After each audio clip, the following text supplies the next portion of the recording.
बिस्मिल्लाहिर्रहमानिर्रहीम। अस्सलाम वालेकुम स्टूडेंट्स, हम सीख रहे हैं क्लास 5 साइंस। इसके chapter number 9 space and satellites दिया हुआ है। आज की स्टोरी में हम इसके एक्सरसाइज को कंप्लीट सीखेंगे। ठीक, इसके अलावा बाकी वीडियोस का लिंक आपको डिस्क्रिप्शन में मिल जाएंगे, आप वहां क्लिक करके वो भी देख सकते हैं। तो शुरू करते हैं। आपके पास क्वेश्चन नंबर 1 है टिक द करेक्ट आंसर, यानी टिक कर देनी है जो करेक्ट आंसर है। 4 ऑप्शन उन्होंने दिया हुआ है, जो सही है उसके ऊपर आपने टिक कर देनी है। ठीक, तो पार्ट 1 है countless shining light seen at night on the sky are. तो यकीनी बात है, जब आप रात के टाइम पे देखेंगे आसमान की तरफ तो आपको बेशुमार जो चमकते हुए लाइट्स आपको नजर आएंगे, है ना। तो इनको हम यकीनी बात है आप जानते ही हैं कि स्टार्स कहा जाता है। क्योंकि इसकी अपनी लाइट है, जो कि उन्होंने लाइट कहा है ना। तो किसी भी चीज़ की अगर लाइट हो तो वो स्टार्स होते हैं। और तो इसको आपने याद रखना है कि आसमान के ऊपर जो रात के टाइम पे आपको जो बेशुमार लाइट नज़र आ रहे हैं उनको कहा जाता है स्टार्स। समझ गए। इसके बाद मून तो जानते ही है, जिसकी अपनी लाइट नहीं होती। प्लैनेट जो जिसकी भी अपनी लाइट नहीं होती, जो कि स्टार्स की गिरत इस तरह से चक्कर लगा रहे हैं। डिफरेंट ह्यूमन बॉडीज़, तो यकीनी बात है बहुत बेशुमार जो किस्म के जो बॉडीज़ है ना, उसके अपने जो रोशनी है वो भी हो सकती है और नहीं भी हो सकती। तो डिफरेंट ह्यूमन बॉडीज़ भी नहीं होंगे। ठीक, इसके बाद है part 2, how long does it take for a geostationary satellite. तो जो जियो स्टेशनरी जो सेटेलाइट्स है वो क्या करते हैं, यकीनन किसी भी जो जैसे कि हमारा जो अर्थ है वहाँ पे जो हमने सेटेलाइट जो मशीनें जो आलात हमने छोड़ के रखा हुआ है स्पेस में, ताकि हम वहाँ से मालूमात हासिल कर सकें। तो ये जो जियो स्टेशनरी जो सेटेलाइट्स है वो अपनी एक ऑर्बिट कंप्लीट करते हैं। ठीक, तो यकीनी बात है वो एक दिन में अपनी एक ऑर्बिट को, एक चक्कर को वो मुकम्मल करते हैं। जैसे कि अर्थ यहाँ पे हो तो यहाँ इसका जो सेटेलाइट है वो यहाँ पे होना, तो इसी तरह से एक दिन में वो अपना एक चक्कर मुकम्मल करते हैं। क्योंकि आप जानते ही है हमारा अर्थ जो है वो इस तरह से घूमते हैं, तो यकीनी बात है वो भी एक दिन ही लेते हैं। तो आपने 1 डे के ऊपर टिक कर देनी है। ठीक, यहाँ पे पार्ट ए है। इसके बाद अगला है 3 first man to step on the moon. तो पहला बंदा जिसने मून पर अपना कदम रखा था वो कौन था। तो यकीनन ये नाम आपको याद ही होंगे, नील आर्मस्ट्रॉन्ग आपने याद रखना है। तो ये बंदा था जिन्होंने पहली दफ़ा अपने जो कदम है उसको मून के ऊपर रखा था। ठीक, तो यहाँ पे आप देख सकते हैं नील आर्मस्ट्रॉन्ग, तो इसके ऊपर आपने टिक कर देनी है। पार्ट बी है। इसके बाद 4 है the system locates the position. तो जो निज़ाम जो क्या करते हैं, लोकेट करते हैं आपके जो जगह है उसका पता अगर बताते हो आप एन ऑब्जेक्ट किसी भी चीज़ के ऑन द अर्थ सरफेस के ऊपर, तो उसे क्या कहा जाता है, तो उसे जीपीएस कहा जाता है। ये आपने याद रखनी है। जीपीएस मतलब जी का मतलब होता है ग्लोबल, पी का मतलब पोजीशनिंग और सिस्टम जो है उसी को कहा जाता है। तो ग्लोबल में जो पोजीशन है उसके जो निज़ाम है उसको पता करने के लिए जीपीएस ही यूज़ करते हैं। तो इस सिस्टम को कहा जाता है जीपीएस। तो यहाँ पे आप देख सकते हैं जीपीएस सी दिया हुआ है, इसके ऊपर आपने टिक कर देनी है। ठीक, इसके बाद 5 है the first artificial satellite was sent into space. तो पहली दफ़ा जो आर्टिफिशियल जो सेटेलाइट है वो कब खला में छोड़ा गया था। तो यकीनन आपने याद किया ही होगा कि 1957 में पहली दफ़ा जो आर्टिफिशियल जो इंसानों ने एक मशीन बना के, एक आला बना के हमने उसको ऊपर खला में छोड़ा था। तो इसको आपने याद रखना है। तो ये है आपके पास 1957, तो यहाँ पे बी है, तो इसके ऊपर आपने टिक कर देनी है। ठीक, इसके बाद है अगला क्वेश्चन नंबर 2। तो सवाल है आपके पास 2 राइट शॉर्ट आंसर, मुख्तसर जवाब लिखें। पार्ट 1 है राइट 5 बेनिफिट। आपने क्या करना है, 5 फायदे आपने लिखना है which we get from artificial satellite, जिसे हम हासिल करते हैं आर्टिफिशियल सेटेलाइट से। जैसे कि आप जानते ही हैं अर्थ के ऊपर जो भी मशीनें जो कि हमने इस तरह से खला में छोड़ के रखा हुआ है, ये जो मशीनें हैं वो क्या क्या काम करते हैं, इंसानों की क्या क्या इंसानों को फ़ायदा पहुंचाते हैं, ये आपने लिखनी है। तो यकीनी बात है ये हमें बताते हैं मुख्तलिफ़ किस्म के जो आप यकीनन वेदर है मौसम के बारे में हमें बताते हैं। हमें यहाँ से यहाँ तक सिग्नल पहुँच चाहते हैं ताकि हम बात कर सकें किसी दूसरे बंदे से। रेडियो जो टेलीविज़न की आवाज़ जो आवाज़ें हैं या पिक्चर्स है वो भी आपको इसी की वजह से ही आपको नज़र आ रहे हैं, और बेशुमार इस तरह की चीज़ें हैं। तो इनमें से आपने 5 लिखना है। ठीक, तो क्या लिखेंगे देखते हैं। तो इसके आंसर में आप लिखेंगे बेनिफिट्स ऑफ आर्टिफिशियल सेटेलाइट। तो आर्टिफिशियल सेटेलाइट के फ़वाइद, पहला आप लिख सकते हैं radio, television, transmission and information bye internet, जो कि आजकल इंटरनेट हम यूज़ करते हैं। तो ये जो इंटरनेट है इसके ज़रिए हम क्या करते हैं, आवाज़ को, पिक्चर्स को, बाकी जो मैसेज है वो एक जगह से दूसरी जगह पहुंचाते हैं। तो ये किसके ज़रिए, reach in each part of the world, पूरी दुनिया के हर हिस्से तक पहुंचाते हैं। तो ये काम करते हैं आर्टिफिशियल सेटेलाइट, समझ गए। तो पहली चीज़ आप ये लिख सकते हैं कि ये रेडियो, जो टेलीविज़न, जो ट्रांसमिशन है वो करते हैं। दूसरा, we can connect at far of place by telephone, तो हम टेलीफोन के ज़रिए बात कर सकते हैं, एक दूसरे से कनेक्ट हो सकते हैं, एक दूसरे से गुफ्तगू कर सकते हैं, है ना। तो ये किस वजह से, क्योंकि इसके ज़रिए हम क्या करते, हमारा जो मोबाइल है उससे सेटेलाइट तक सिग्नल जाते हैं। सेटेलाइट, आपका जो सेटेलाइट है वो दूसरे बंदे को, जहाँ जिसको आपने कॉल किया है उसको सिग्नल भेजते हैं। जब वो उठाते हैं तो आप एक दूसरे के साथ आवाज़ एक दूसरे को ट्रांसफ़र करके अपना पैगाम एक दूसरे तक पहुंचा सकते हैं, ठीक। तो ये चीज़ आपने याद रखनी है।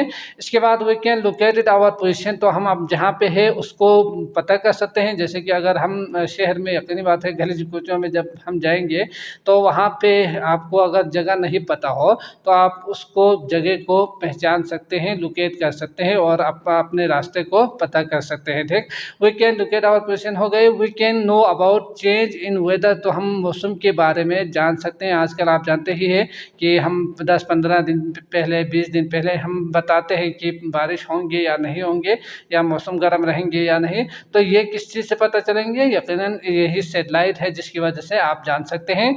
इसके बाद है it help us to deal with flood, storms and other disaster effective, तो यकीनी बात है जो सैलाब आने के चांसेस होना और तूफान आने के चांस हो, तो इस तरह की जो चीज़ें हैं उससे हम डील कर सकते हैं, ठीक। इससे मदद लेके फिर हम इससे फ़ायदा हासिल करके फिर हम इससे डील कर सकते हैं। तो ये आपने 5 पॉइंट लिखना है। इसके बाद अगला है question number 2, moon is the natural satellite, तो मून क्या है, एक नेचुरल सेटेलाइट है। तो यकीनन आप जानते ही है कि अगर कोई भी बॉडी किसी दूसरे बॉडी के इस तरह से ना, फर्ज करें ये एक बॉडी है और दूसरा जो कोई भी चीज़ इसके गिर्द इस तरह से चक्कर लगा रहे हो, इस तरह से घूम रहे हो, तो ये इसका सेटेलाइट कहा जाता है, समझ गए।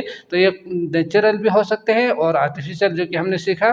तो नेचुरल में ये यकीनन जो कुदरती होते हैं, पहले से ही जब से ये बना है इसी तरह से, इस तरह से घूम रहे हो तो वो होते हैं। तो उन्होंने क्या कहा है, मून क्या है, एक नेचुरल सेटेलाइट है ऑफ अर्थ का।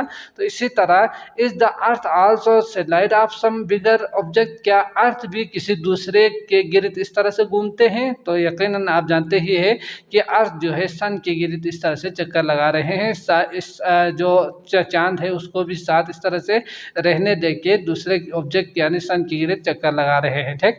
तो व्हाट इज दैट ऑब्जेक्ट, तो वो क्या है, वो है आपके पास सन, ठीक। तो इसके आंसर में आप लिखेंगे, तो इसके आंसर में आप लिख सकते हैं moon and earth are natural satellite. तो मून एंड अर्थ दोनों नेचुरल सेटेलाइट है।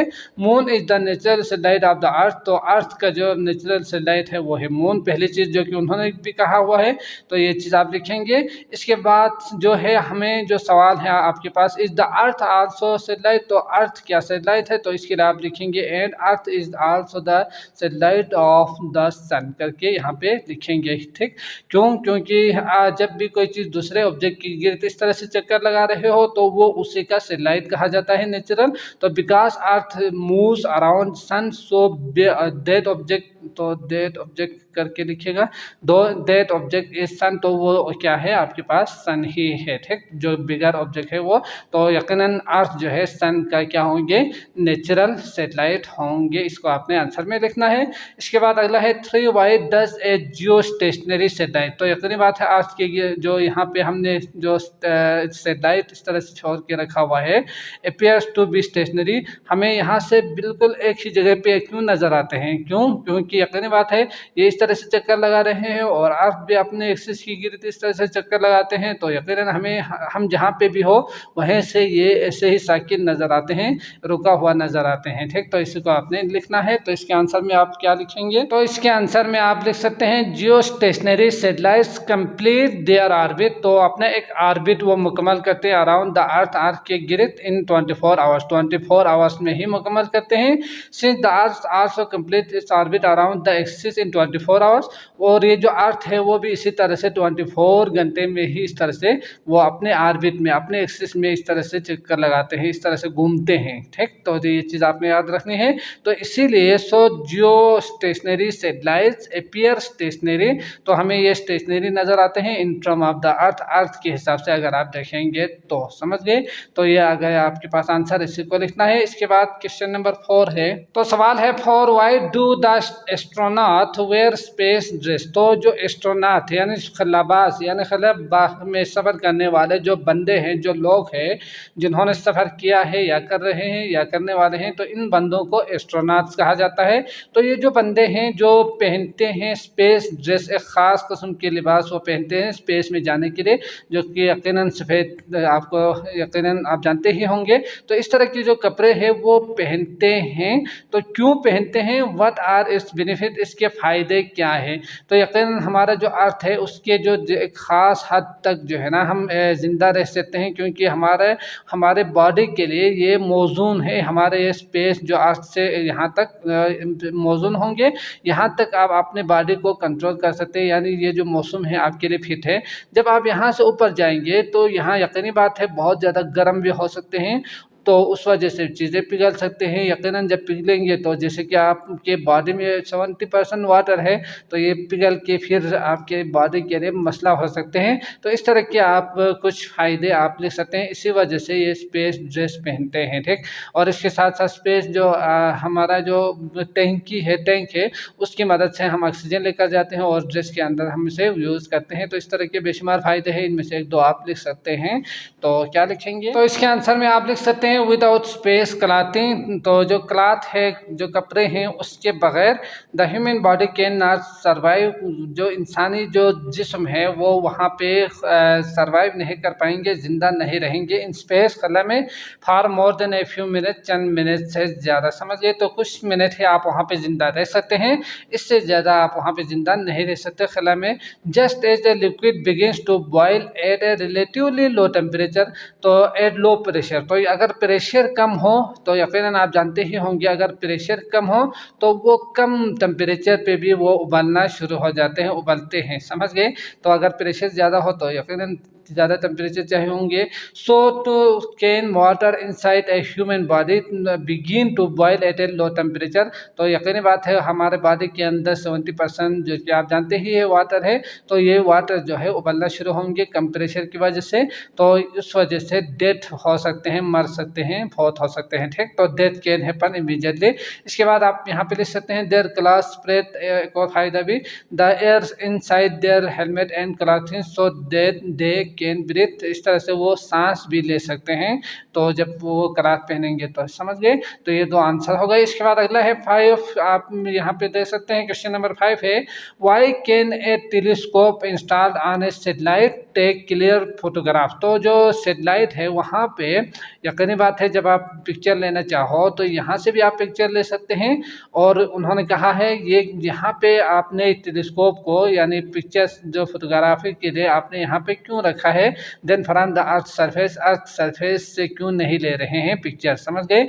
तो इसी को आपने आंसर में लिखना है। तो इसमें आप लिख सकते हैं कि अगर हम यहाँ से पिक्चर लेंगे तो यहाँ मौजूद जो रोशनी है, लाइट्स है, उसकी वजह से हमारा पिक्चर जो है वो साफ आपको नज़र नहीं आएंगे।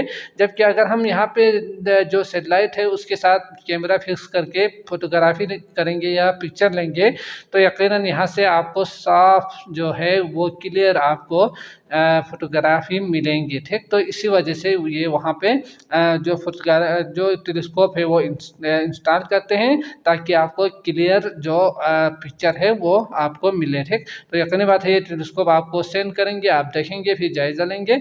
तो इसके आंसर में आप लिख सकते हैं, आंसर में आप लिखेंगे इन सिटी, शहरों में बिल्डिंग के ऊपर से, स्ट्रीट गलियों से, एंड हाउस घर है वहाँ से, have a lot of light. तो यकीनी बात है लाइट प्रोड्यूस हो रहे होंगे, लाइट आ रहे होंगे, दैट इज़ वाई, इसीलिए इट इज़ डिफ़िकल्ट, ये मुश्किल होते हैं टू टेक क्लियर फोटोग्राफी, कि साफ जो फोटोग्राफ है वो इमेज लेना मुश्किल हो जाते हैं, पिक्चर लेना। From A telescope mounted on the ground, तो वहाँ पे जो ग्राउंड में हो तो यकीनी बात है वहाँ से जो पिक्चर आपको मिलेंगे वो साफ नहीं होंगे। Due to satellite telescope take more clear photography than the ground की निस्बत अगर आप देखेंगे तो जो सैटेलाइट के ऊपर अगर आप कैमरा फिक्स करेंगे तो वहाँ से बहुत ही साफ आपको फोटोग्राफ मिलेंगे। समझ गए? तो ये आपने लिखना है आंसर। इसके बाद है आपके पास कंस्ट्रक्टिव रिस्पॉन्स क्वेश्चन, तो इसको भी अच्छी तरह से समझते हैं। तो अगला है आपके पास 3 कंस्ट्रक्टिव रिस्पॉन्स क्वेश्चन दिया हुआ है। तो पार्ट 1 है व्हाट क्या provides the force needed to keep artificial satellite, तो कौन सी फोर्स जो है उसे मिल रहे हैं उसके लिए ज़रूरी है, यकीनी बात है, मूविंग अराउंड द अर्थ, अर्थ के गिर्द इस तरह से घूमने के लिए। ठीक, तो अगर आप क्या इस पूरे अर्थ में देखेंगे तो कोई भी 2 ऑब्जेक्ट अगर आप लेंगे ना तो यकीनन ये एक दूसरे को अपनी तरफ क्या कर रहे हैं, फोर्स अप्लाई करके अपनी तरफ खींच के रखने की कोशिश करते हैं या खींच के रखते हैं। समझ गए? तो ये जो है ये से फोर्स ऑफ या सेंट्रीपेटल फोर्स भी आप कह सकते हैं, या इसके लिए खास जो नाम है वो है ग्रेविटी। तो इसी वजह से ये जो है कोई भी दूसरा ऑब्जेक्ट इसके गिर्द इस तरह से चक्कर लगा रहे होते हैं। समझ गए? जिस दिन ये जो फोर्स है सेंट्रीपेटल फोर्स, अगर ये यहाँ से ख़त्म हो तो ये यहाँ से इस तरह से चक्कर लगाने के बजाय यहाँ से इस तरह से ऊपर या नीचे चला जाएंगे, फिर इस तरह से ऑर्बिट में इस तरह से नहीं घूमेंगे। समझ गए? इंडिकेट इस direction on the 2 satellites shown in the given figure, जो कि आपको यहाँ पे नजर आ रहे हैं, तो आप देख सकते हैं। इसके बाद है 2 astronaut have to face a lot of problems in space, तो यकीनी बात है स्पेस में बहुत ज़्यादा मसाइल हो सकते हैं खिलाबाजों के लिए। Can you name some of this problem, तो इनमें से कुछ प्रॉब्लम्स जो कि हमने शॉर्ट क्वेश्चन में अच्छी तरह से सीखा है, तो यकीनन आप उसको आप लिख सकते हैं, समझ सकते हैं। ठीक, तो इसके लिए हेल्थ का भी मसला हो सकते हैं, अगर वहाँ पे जाएंगे तो टेम्परेचर का भी मसला हो सकते हैं, और बाकी जो यकीनन वहाँ पे एक जगह से दूसरी जगह मूव करने के लिए जो मशीनें चाहिए होंगे, तो ये सारे प्रॉब्लम्स हो सकते हैं, बहुत ज़्यादा मसाइल होंगे वहाँ पे। ठीक, तो इससे मुकाबला करने के लिए यकीनन वो कुछ ना कुछ अमल करके ही यहाँ से जाते हैं, फिर वहाँ पे ज़िंदा रहते हैं। इसके बाद है 3 how do the astronaut breathe in your opinion, तो आपके राय में एस्ट्रोनॉट किस तरह से सांस लेते होंगे। तो हमने सीखा कि एमसीक्यूज में कि टैंक जो है, जो कि आपको पिक्चर में नज़र आ रहे होंगे, तो ये जो टैंक है उसके अंदर हम क्या करते हैं, उसमें ऑक्सीजन फिल करके लेकर जाते हैं, फिर जाके वो उसी के ज़रिए से ही वो क्या करते हैं, सांस लेते हैं खला में। समझ गए? तो ये चीज़ आपने याद रखनी है। Why can not you pour water in a glass in space, तो आप वाटर को उंडेल क्यों नहीं सकते। तो यकीनी बात है अगर आप वाटर में इस तरह से पानी इस तरह से घुमाएंगे तो पानी यकीनन एक ही जगह पे रहेंगे, इस तरह से मिक्स नहीं होंगे। क्यों नहीं होंगे? क्योंकि ग्रेविटी की वजह से, फोर्स की वजह से। समझ गए? तो यकीनन यहाँ वहाँ पे जो सेंट्रल पेटल जो फोर्स है वो नहीं होंगे, कम होंगे बहुत ही। तो इसीलिए जो वाटर है वो इस तरह से हम इसको नहीं घोल सकते, उंडेल नहीं सकते, इस तरह से आगे पीछे एक गिलास से दूसरे में हम ट्रांसफ़र नहीं कर सकते। तो यकीनी बात है क्यों? क्योंकि आप जब एक गिलास से दूसरे में इस तरह से पानी डालेंगे ना, तो ये जो ज़मीन की ग्रेविटी है वो पानी को इस तरह से खींचेंगे तो पानी नीचे आके दूसरे चीज़ में चला जाएगा। अब जब वहाँ पे ग्रेविटी ही नहीं हो तो आप इस तरह से करेंगे तो यकीनन पानी नीचे नहीं आएंगे, उसी में ही रहेंगे। चाहे आप उसको उलट करें या उलट के इस तरह से रखें तो भी पानी उसी जगह पे ही रहेंगे, जो कि गिलास के नीचे आपको नज़र आएंगे। ठीक, तो ये चीज़ आपने याद रखनी है। तो ये आप समझ सकते हैं why can not you pour water in a glass space में। इसके बाद अगला है इन्वेस्टिगेट इन लाइब्रेरी और थ्रू इंटरनेट, इंटरनेट के जरिए भी आप देख सकते हैं। व्हाट टाइप्स ऑफ एक्सपेरिमेंट, कौन सा तजुर्बा आप कर सकते हैं इन स्पेस स्टेशन में, that can not be done while living on the earth surface, तो अर्थ सरफेस के ऊपर जो आप नहीं कर सकते। तो आपने देखा कि ये जो अभी हमने एक्सपेरिमेंट किया था, तो ये ग्रेविटी जो फोर्स नहीं है, तो इस तरह के जो एक्सपेरिमेंट्स हैं वो आप वहाँ पे कर सकते हैं, अर्थ पे आप नहीं कर सकते। और इसी तरह के बेशुमार चीज़ें हैं जो आप कर सकते हैं। इसके बाद अगला है 5 find out from the library और इंटरनेट, इंटरनेट और या लाइब्रेरी में बुक में देखकर आपने फाइंड कर देनी है द फर्स्ट 5 एस्ट्रोनॉट, पहले 5 एस्ट्रोनॉट के नाम आपने फाइंड कर देनी है। हु विजिट द स्पेस, जिन्होंने स्पेस में विजिट किया था यानी स्पेस में गया था। Which country do they belong, और वो किस कंट्री से ताल्लुक़ रखते हैं। What were the dates of their mission, तो उसका जो डेट है वो क्या था। And how long did they stay in space, वो कितना टाइम वहाँ पे रहा। तो ये आपने बतानी है। तो यकीनन यहाँ पे मैं पिक्चर दिखाऊंगा, तो इसमें आप देख सकते हैं पहला है आपके पास यूरी गगरिन, सोवियत यूनियन, इसका ताल्लुक वहाँ से था। 12 अप्रैल 1961 में ये गए थे। वॉस्कोटो 1 फ्लाइट उसका नाम था। तो ये आप इसको रीड कर सकते हैं, ठीक। Alan Shepard, Virgil Grissom, Gherman Titov, John Glenn. तो ये 5 जो पहला नाम है इनको आपने याद रखना है और आप इसके मुल्क को और डेट को आप इस तरह से याद रख सकते हैं, ठीक।